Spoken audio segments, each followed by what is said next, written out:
ఏదో మాట్లాడతారు, వాళ్ళు ఏదో తెలుగు కళ్ళమని నాకు ప్రశ్నలు ఎత్తుంటారు. ఇక నాకు మండుతుంది అంత షికాకు ఎందుకు పర్లేక. ఇప్పుడు దానికి కొత్తగా చేసి కాదు నాన్నది. ఈ 10 ఏళ్ల రాజ్యాన్ని కూలదన్నింది వాళ్ళంటే దానికి ఉన్న క్రేజీ దానికి ఉందిగా. ఇప్పుడు నేను ఎవ్వరిని ఏమన్నాను, నువ్వు నోరు ఉన్నది, వాక్కు స్వతంత్రం ఉంటే దిగజారేటట్టు మాట్లాడొద్దు అంట. నీ నైతికత కోసం మాట్లాడుకో, నేనెవరిని. నాకు గీతము 10 గీతాలు రాసి తీసుకొని రారా, నాకేం అభ్యంతరం. ఒక గీతమే ఉండాలి నా రాష్ట్రానికి.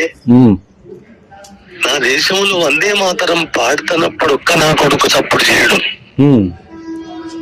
వందే మాతరం పాడాలి ఇక్కడ పుడితే అన్న కొడుకులు కూడా అది పాడడానికి సిగ్గులేదు వాళ్ళకు. పార్లమెంట్ లో అనేకమైన మెజార్టీ గల బీజేపీ కూడా దాన్ని ఈ దేశ గీతంగా ప్రకటించలేకపోతుంది. అరేవాడు ముఖ్యమంత్రి అంత మనసు పెట్టుకొని జాతి మెచ్చిన గీతం అని చేస్తే ఇదేందిరా నీతి తప్పిన శాతలు. ఇక కానీ చూద్దాం. నా చేతులు ఏమైనా ఉన్నదా నాన్న? లేదు లేదు, కానీ గొప్పది నాన్న. అవునవును. మరి ఇప్పుడు ఆంధ్రలోనే అన్నారు, బాగున్నది కీరవాణి ఆంధ్రాయనే. మరి నిన్న మన 10 ఏళ్ళు మీ అమ్మను పడేసి ఎక్కినోడు రామకృష్ణ ఆంధ్రుడే కదరా, మీసారి చేయించినప్పుడు. మరి రామకృష్ణ తెలంగాణ కాదు కదా నాన్న. ప్రియకృష్ణ డైరెక్ట్ ఎవర్రా? మీ అత్తమ్మ కూడా మీ అమ్మ కూడా. తెలంగాణ అంతా కోట్ల రూపాయలు దూసుకుపోయింది ప్రియకృష్ణ రెడ్డి వాడు ఆంధ్రానే. మరి ఏం చెప్పాలి. ఇప్పుడు మొన్న మన బతుకమ్మ పాటకి ఎంత పవిత్రత ఉంటుందో నీకు తెలియదు కదా, తెలుసు కదా.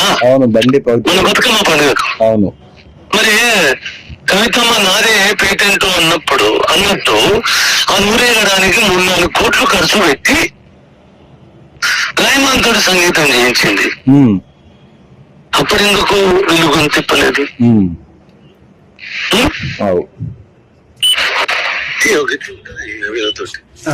కానీ ఇప్పుడేమో ఇప్పటికైనా సరే అంటే 10 ఏళ్ల పాలన తర్వాత ఇప్పుడన్నా కొంచెం ప్రజాపాలన వచ్చింది, జర మన మాటలు వింటారేమో అన్నట్టు.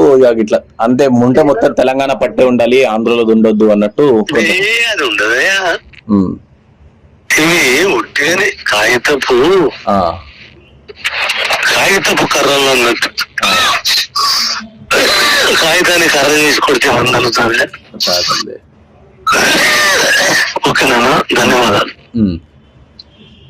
మరి అయిపోయిందా పాట? ఏడు దాకా వచ్చిందన్న? ఏం లేదు, ఇంకా ఇలా దానికి ఒక రూపం వస్తుంది అన్న. అంతేనా? ఇంకా కాలేదు. ఓకే. ఇది మన పిల్లలు వాడుకోనికి స్కూల్ ఈజీగా 2 నిమిషాలు 3 నిమిషాలు కుదిస్తారు అన్నట్టు. 2 వర్షాలు అయితే 3 వర్షాలు అనుకున్నాము. 3 వర్షాలు ముస్లిం గానీ 2 వర్షాలు వద్దు అనుకున్నాం. అచ్చా. మొన్న ముఖ్యమంత్రి గారు వచ్చినాక అవును నేనే వద్దన్నా. మీరేనా పాడేది? నేను పాడను. మీరు వాడట్లే గురుగారు? నేను పాడను, నేను రాస్తాను తప్ప పాడను. అచ్చా, ఓకే. మరి ఎవరితో పాడిస్తున్నారు? అది ఎవరు వాడతారో తెలియదు. అంతేనా? సరే. అది కీరవాణి గారి సంగీత దర్శకుడిగా ఆయన అధికారం ఉంటది. నేను చూపించే వాళ్ళని కూడా చూపించిన కానీ వాళ్ళతో తలనొప్పి ఉన్నది. వాళ్ళతో తలనొప్పి ఉన్నప్పుడు అన్ని కోశలేమో 2 తారీఖు 2 రోజులు ఉన్నది. అవును, ఇచ్చేయాలి. అప్పుడు 2 తారీఖు బయటకు రావాలి. అది అట్లా చూద్దాం. ఓకేనా? సరే.